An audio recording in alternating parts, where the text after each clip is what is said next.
idea to start this series called The Other Side because in May of 2016, I was diagnosed with a rare degenerative neuromuscular condition called Friedreich's Ataxia, which has caused me to progressively lose my balance and coordination. In 3rd grade, I was diagnosed with a heart condition called hypertrophic cardiomyopathy. Through all of that, I've seen that able-bodied people often treat disabled people differently, just because it's kind of hard to understand what they're going through. The point of this series is to knock down the border between those that are disabled and those that are able-bodied by talking to people in my life and ask them questions about what it's like to know someone disabled. I hope you guys enjoyed this episode of The Other Side. Hey guys, it's Kate. Welcome back to my channel. This is my friend Lauren. Hello. Yeah, I don't know what's wrong with me. Okay, so welcome to the first episode of my new series called The Other Side. Let's give a background of our friendship. We went to pre-K together. Well, I moved away for kindergarten because I didn't really have a choice in the matter. And then, oh look, our concealer's me. Kate came to my school in 6th grade. And that was before we knew you had FA, and instead you had like a heart problem, and I thought Instead? And now we're still friends. We just took a break from our friendship whenever we lived in different cities, you know? Yeah, like probably the worst time of my life, I mean. How did you find out that I had FA, and what was your reaction? We were at our friend Abigail's house for her probably like 13th birthday. It was about 4 in the morning, and me and Kate and like 2 other people were still awake. I don't really remember what you said. I remember you were like, yeah, I've been going to the doctor. They think I have this. And so I didn't really know about it. So I was like, oh, that's like bad. But I didn't think it was like that much different than your heart condition that we like already knew about. Yeah. I mean, I wasn't like super torn up about it. It sounds kind of mean. No, but I was because like, you didn't I didn't know what it was about. Which like, I didn't know what either. it was, and you didn't really like know either because you couldn't even pronounce what it was called. In our friendship now, yeah. How often do you think about my disability? I was actually thinking about this on the way over here because I was like thinking about what you're gonna ask me. I don't really think about it like disability. Like I just think like Kate, and then I'm like, oh, Kate. So now like it's not like, oh, I forgot she has FA. I mean, I don't think about it that often because it's just like who Kate is, kind of. Like it's not that different. I just kind of think like, oh, my friend Kate.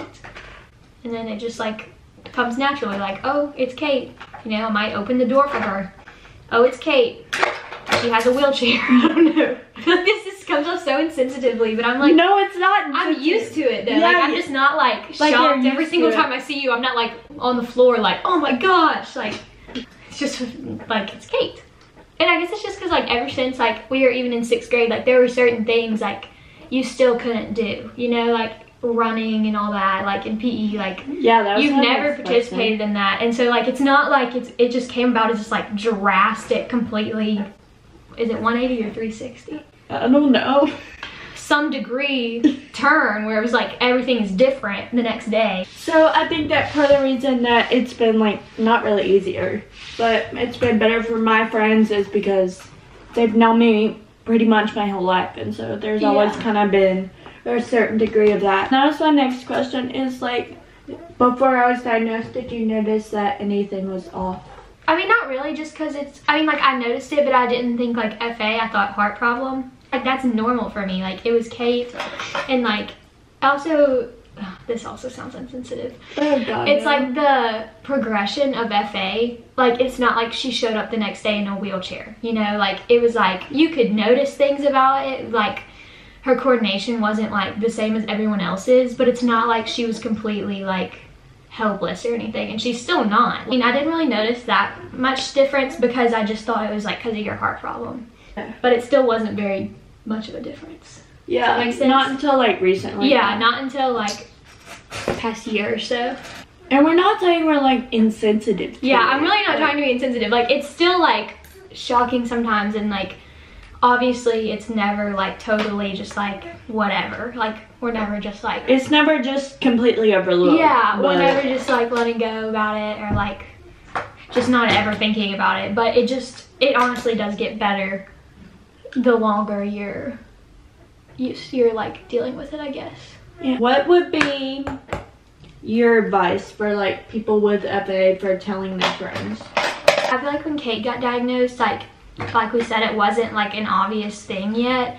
And so your friend, like how I was her friend, we were also really young, but I just wasn't like, I didn't really comprehend it, and I wasn't fully just upset about it yet because I didn't understand it.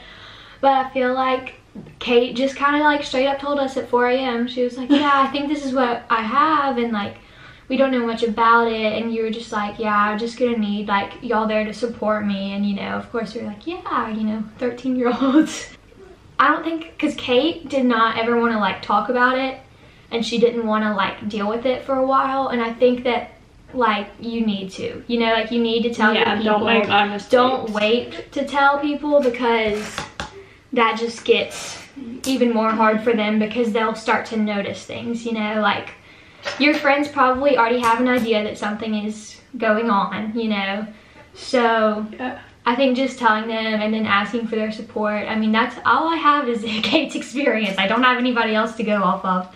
But that's what she did, and it just like clicked with us, and you know, it helped us to be a lot more sensitive to like what she was dealing with in like her daily life, because it helped all of us like so much just to know what was going on and to know what she was dealing with. Yeah, I definitely don't think you should like try to hide it. Yeah.